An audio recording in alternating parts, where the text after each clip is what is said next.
lòun lọ lẹ́yìn ayé Kumuyi níbo lòun lọ lẹ́yìn ayé Olukoya oyedepo tekaya gbogbo kèrègbè tó wà lábẹ́ gbogbo yín pátá yóò jẹ wọn yóò jẹjẹwẹjẹwẹ etí wọn ẹ lọ kọ́lẹ̀. ẹ jẹ́ sáré bá mi wo fídíò Olukoya kẹ́ gbọ́ ọ̀rọ̀ burúkú lẹ́nu àṣírí. a ti ń fi péèjì wa pariwo wípé Olú Alọ ibo ni Ìyábọ̀ Yẹ́misí Òbé wà. ẹ jẹ́ ká mọ́ lọ làákàyè tá a bá ń dá sẹ́jọ́ ẹjọ́ ẹlẹ́jọ́ amọ́ kó bọ́mọ ènìyàn ẹjọ́ ẹlẹ́jọ́ ni rá dá sí. ọ̀rọ̀ nípa Prophet Olú Alọ tí wọ́n ní wọ́n ń wá ìyàwó rẹ̀ lórí ewì àsìkò yìí dálé lórí Máyégún mo dé mo fẹ́ forin jàbí ìjì. dìdìrìn tí ń gbókiri bí ajá lórí Facebook lórí TikTok tí ń bú pásítọ̀ Adébóyè pásítọ̀ Oyèdépò àtọ̀pọ̀lọpọ̀ àwọn ìránṣẹ́ Ọlọ́run bíi pásítọ̀ Olukoya pásítọ̀ Kumuyi prophet Ezekiah Ọládèjì títí dórí Prophet Olú Alọ ńlọ́jẹ́ mọ́là yí ọ̀rọ̀ wá fún kó wá Rotimi Daniels lórúkọ tá bani lórúkọ jẹ́ ọ̀hún lóhùn jẹ́ bíbo Olú Alọ lórúkọ jẹ́ níṣẹ́ tó yàn láàyò lọ́wọ́lọ́wọ́ tí ń ṣe tí fi ń powó kiri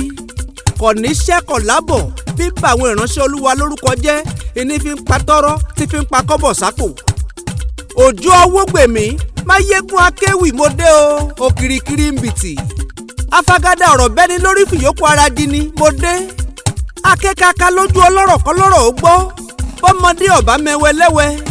bí mọ̀jẹ̀sí ọ̀bá mọ̀wé lówè ó yẹ ká mẹ́wẹ́ sọ́wọ́ ọ̀tún ká mọ̀wé sọ́wọ́ òsì ká sì fi hàn án kó lè mẹ́wẹ́ yàtọ̀ sówè kó yé ṣe bí afọ́nú aláìmọ̀ kankan tí pẹyẹ lẹ́ja dàdàngọ́ ní akíndani dání ẹ̀dá tí pẹyẹ àdánlájà ọ̀ kò yí ọ ní Rotimi dandawi àbí kí ni jẹ́ kò yí ọ ní fọmọ kékeré tó bá lórí àparò ló ń fẹ́ jẹ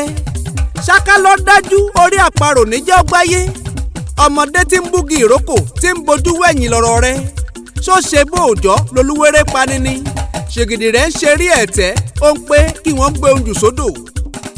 ìgbàgbé ṣe ọ́ pé bí wọ́n bá sọ sìgìdì sódò tán inú odò ní ọ́ tẹ̀rì sí kò ní gbérí mọ́ apárí tó lòun ó di ṣùkú ara rẹ̀ ní tàn jẹ mọ̀jẹ̀sín tó bá ń daṣọ àgbà mọ́lẹ̀ bọ́pẹ́ bóyá ìhòòhò ara rẹ̀ ní ọ́ fi ṣẹ̀sín gbẹ̀yìn tí kì í bá ṣe pé ó ti forí gbèpè Rotimi dandawi ò bá ti fìṣẹ̀lẹ̀ àná kọ́gbọ́n ẹ̀yin tẹ́ ẹ bí Rotimi Daniels ẹ jẹ́ kì í nílò kẹ́ ẹ bá a sọ̀rọ̀ tó bá ṣe pé ó létí tí wọ́n fi ń gbọ́ràn kó mọ̀ bá a dẹni ìgbàgbé láyé kó lọ fọ̀rọ̀ ẹni àná kọ́gbọ́n ẹni tó pera rẹ̀ lérelú àgbáyé níjọ́sí tó ṣe rẹ́kọ́ọ̀dù láyé fídíò CD nígbà yẹn tó lòun fún pásítọ̀ Adébóyè Oyèdépò Olúṣẹ̀yẹ abíára lágbára tó ń bà wọ́n lórúkọ jẹ́ kiri tọ́pọ̀lọpọ̀ àwọn èèyàn ń ṣe ṣe é sì rántí ẹni tó pera rẹ̀ lérelú àgbáyé tí mò ń wí lọ́wọ́lọ́wọ́ ó ti dẹni ìgbàgbé kó padà jẹ́ èèyàn. ẹ jẹ́ kí n sọ̀rọ̀ nípa CAC náà. a sì gbé kásẹ̀tì tiẹ̀ náà jáde. àwọn bá mi yín àwọn bọ̀dá Olúṣẹ̀yẹ ṣebí ògbóni ni wọ́n kò lè dúró níwájú mi kó dúró yóò wò lẹ̀ ni. lẹ́yìn ìgbà tí èmi ń jẹ́ ìrẹ̀lú àgbáyé. lọ́jọ́ ọjọ́ náà níjọ́sí o ẹnu rẹ̀ ń jó belebele nígbà yẹn ṣe bẹ́ẹ̀ ṣèrántí ó lòun fún Kọ́lá Ọláwuyì lágbára ó dárúkọ Yínká Ayéfẹ́lẹ́ Barrister Àyìndé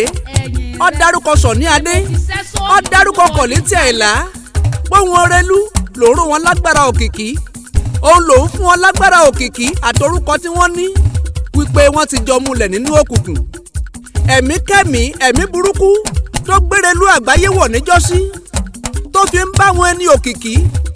àwọn ológo èèyàn tó ń bà wọ́n lórúkọ jẹ́ ó sì ń bẹ ní gbòòròkò lọ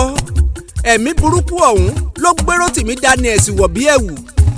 àwọn ẹni ògo tí wọ́n rògbòlò lọ́wọ́lọ́wọ́ lẹ̀mí kẹ́mí ẹ̀mí erelú tí ń gbénu Rotimi dandawi mọ̀ ń lépa kiri láti mọ bà wọ́n lórúkọ jẹ́ ó dunni pé pásítọ̀ Ṣẹ́gun ó fi ara rẹ̀ lẹ̀ gẹ́gẹ́ bí ohun èlò fún Rotimi Daniels kó mọ borúkọ Olú Alọ jẹ́ kiri àdúgbò awáwí ṣaláìwí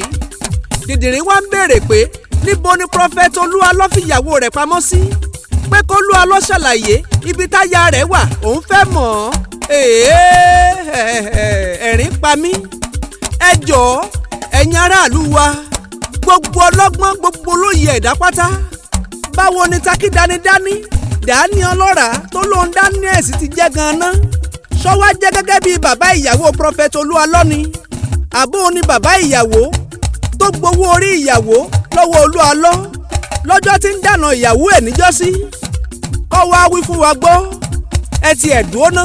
kí ni ti dàdàngọ́ ni Daniels lórí ọ̀rọ̀ ìyàwó àtọkọ kí ni tiẹ̀ nínú ọ̀rọ̀ ọ̀gbẹ́ni Daniels dandawi yìí o ẹ jẹ́ ń tiẹ̀ bí léèrè ná ìyàwó tiẹ̀ dà àtàwọn àlè tí ń kóká arẹbipa tí ń pera rẹ̀ ní nǹkan ọjẹ́ lọ ṣọ́ra Kúmuyi Adébóyè Oyèdépò àtàwọn àgbààgbà ìgbàgbọ́ ó mọ́ bá tì ọ́ ṣòfò. bó bá wá jẹ́ páwọn kan ní tì ọ́ ní tìkùtì s'Olú Alo ọjẹ́ ṣọ́ra bó bá ṣe pé igbó ló ń mu tó fi pe pásítọ̀ Olukoya ní wèrè ọjẹ́ lọ paná èéfín ohun tó mú ọ mọ́ yọ ẹ̀ka èébú sí pásítọ̀ Adébóyè òun Oyèdépò yóò padà kó bá ọ. Máyégún Akéwì mo ti ṣèkìlọ̀ bọ́ ọ bá fẹ́ kọ́ gbàmọ̀ràn lẹ́nu Akéwì tí ń kìlọ̀ ìwà. mo bí ẹ o ìyàwó Olú Alo tó ń béèrè ṣáwọn bí ìyàwó Olú Alo fi ṣẹ́ràn ni níbo lẹ́tíjọ́ ṣèpàdé mo fẹ́ rí fídíò rẹ̀ níbi tó gbé ti ṣèpàdé pẹ̀lú àwọn mọ̀lẹ́bí aya Olú Alo. àwa wí ṣaláìwí òun wí kàtàkàtà pé níbo lolú Alo fàyà rẹ̀ pamọ́ sí kó wí fún ọ lọmọ yìí dájú Prophet Olú Alo ò nílò àti ṣẹ̀ṣẹ̀ mọ́ fìyàwó rẹ̀ hàn ọ́ nínú fídíò nínú ìwé ìròyìn ó ju gbogbo lẹ́wù yẹn lọ padà lọ jíṣẹ́ fáwọn ẹ̀mí tí ń tì ọ́ ní tìkùtì tako àwọn òjíṣẹ́ k'Olú Alo ọ̀ráàyè.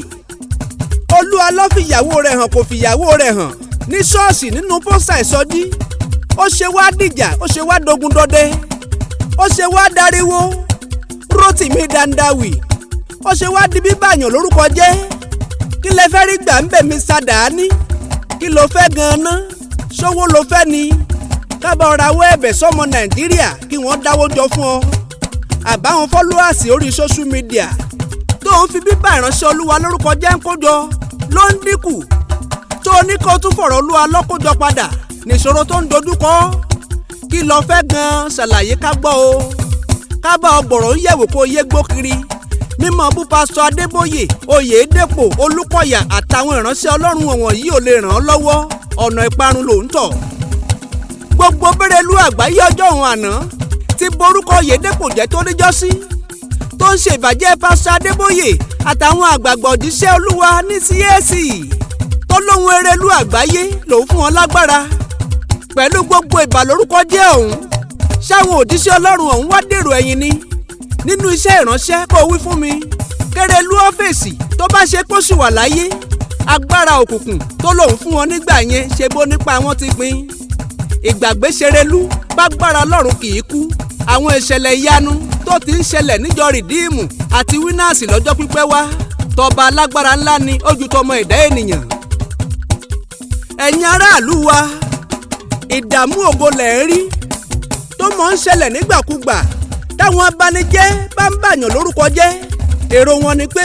kẹ́ni ògo sì dẹdun arinlẹ̀ kí wọ́n sì dẹni yẹpẹrẹ ìgbàgbé soníbàjẹ́ pẹ́ni tọ́lọ́run ọ̀run ọ̀bá fi ré aṣiwèrè kankan ò lè díṣẹ́ rẹ̀ lọ́nà. lórí ọ̀rọ̀ pásítọ̀ Ṣẹ́gun ní tiẹ̀ tó sọ́ra rẹ̀ dóhun èlò fún Rotimi Daniels dákídanidání fi ń yọ ẹ̀ka èébú s'Olú Alo àlàyé tiẹ̀ ń bọ̀ lórí gbogbo ìwà ìbàjẹ́ tó hù ní ṣọ́ọ̀ṣì t'Olú Alo bá sọ̀rọ̀ tí ò gbọ́ tó wá sọ́ra rẹ̀ di Júdásì tó ń ta Olú Alo mo mọ̀ pé ó padà ń bọ̀ wá túbá ọ̀rọ̀ ọmọ nínàkúnà ń lọ̀rọ̀ pásítọ̀ Ṣẹ́gun ń padà bọ̀ wá bẹ̀bẹ̀ ọjọ́ ní pẹ́ ìpàdé kì í jìnnà. pásítọ̀ Ṣẹ́gun ẹni tó Olú Alo gbé sórí ẹṣin tó ń jayé bí ọlọ́ba tó ń lògbà bíi bísí ọmọ lògbàlògbà tó wá fúnra rẹ̀ gbéra rẹ̀ sánlẹ̀ tásà sí òun èdè wá mú ìgbà àsìkò bá tó ẹ ó gbọ́ àlàyé òkodoro ọ̀rọ̀ nípa pásítọ̀ Ṣẹ́gun àlàyé ọ̀rọ̀ nípa mọ̀mí Olú Alo dákídanidání Dání ọlọ́ràá Daniels ń sunkún rẹ̀ kiri ẹ mọ̀ retí ẹ̀ nínú apá kejì orin Ojo Awogbemi Máyégún Akéwì mò ń padà bọ̀ tó bá yá ẹ lọ subscribe sórí YouTube channel Ojo Awogbemi Kábíyèsí TV kẹ́lẹ́ mọ́ jẹ̀gbádùn oríṣiríṣi àwọn orin ewì ìṣẹ̀lẹ̀ tí ń ṣẹlẹ̀ lórílẹ̀‐èdè.